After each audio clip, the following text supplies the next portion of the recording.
there are some things that require collective action. Okay, let's put it that way. Right. So like if I found a comet in the sky and I was like, there's a comet in the sky, I can't, though, as an individual, stop the comet in the sky. So we do need larger forces and collective action to some degree to influence some of the larger problems, right? I mean, we would have to. Yeah. The problem, of course, comes in, well, so then you take it to a power center or whatever and you say, fix this. And this movie is showing, well, the power centers are so corrupted by incompetence, foolishness. And not only that, though, and this is what I think the movie does well, is that the experts have personal problems that are so great that it actually thwarts their ability to communicate the message correctly.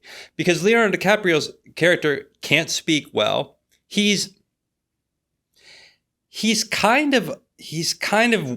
weak. He's a weak little scientist nerd. And the problem is he can't speak to the president. Like if he had have gone in there in a certain way, he probably could have grabbed their attention and gotten the message across. He's on like a host of drugs. His wife throws them at him when found cheating on him. He's not together.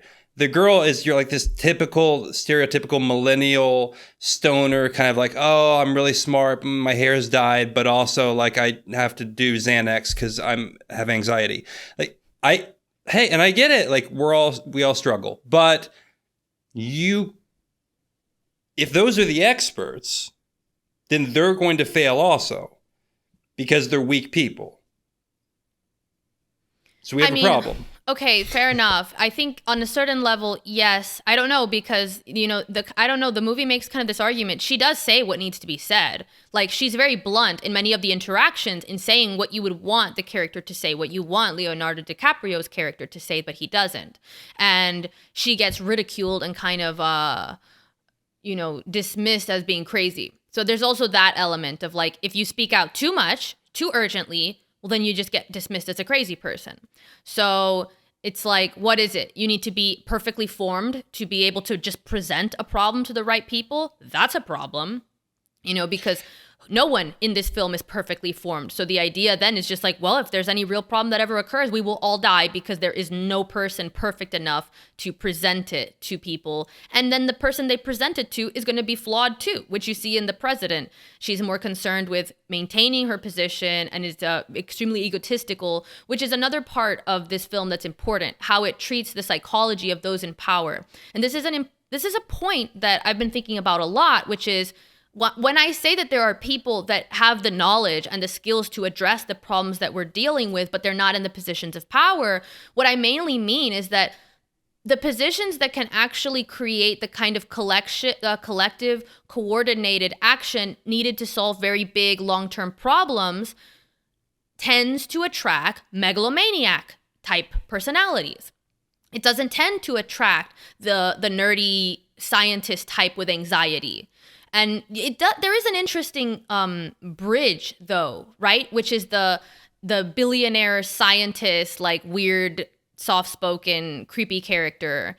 And this is very much, again, this is kind of like, is it Elon Musk? Is that who it's supposed to be? Is it supposed to be fucking Elon Musk? Because that's sure what it looks like. It's like this guy that's like, I'll fix everything with space. And he comes in and is like, da, da, da, da, and everything is like sleek and futurist and don't look me in the eye. Like all this weird shit. It's kind an of amalgamation of Musk, Bill Gates, whatever, all that type. Yeah. So, fine, fair enough. And there's an interesting commentary on that, though, because this is the person that has more power than the president, ultimately, and ends up causing the cataclysmic extinction event because of this kind of arrogant certainty in their ability to solve the problem single-handedly. So there's a lot of, discerning between science that is corporatized, that is individualized in this sense of like, the guy is a scientist, essentially. I think, he knows things enough to be in this position of creating scientific devices to solve this problem. But he doesn't collaborate with other scientists. And they make this comment that they're firing any scientists that question his methods.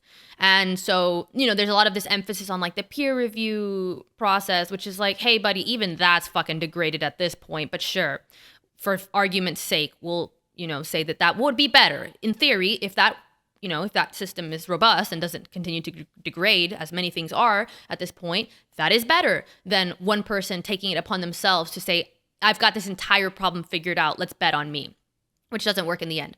So there's this divide between like a certain expert class, which is maybe this classical image of the scientist, which you have in the protagonist characters, and then the people in power who are incompetent and who are drawn to power for different reasons. And then like kind of this like melding between the powerful and the scientist, which is like the billionaire scientist type. So that's a problem because, I'm always astounded by how many people are so intelligent, so such great examples of leadership, of insight, of well-developed, balanced personality. But who the fuck do we have in power? Not those people. Those people are doing different things. They're writing books. They're starting organizations. They're doing things privately as private citizens. They're not in these positions of power that can allow them to create this kind of collective action. And of course they're not, because those systems are degraded. If you actually want to get anything done, you're better off doing it as a private citizen starting an organization, not going into this gridlock system where to play ball, you have to, abide by these kind of systems that actually thwart action. All right, calm down, Ron Paul.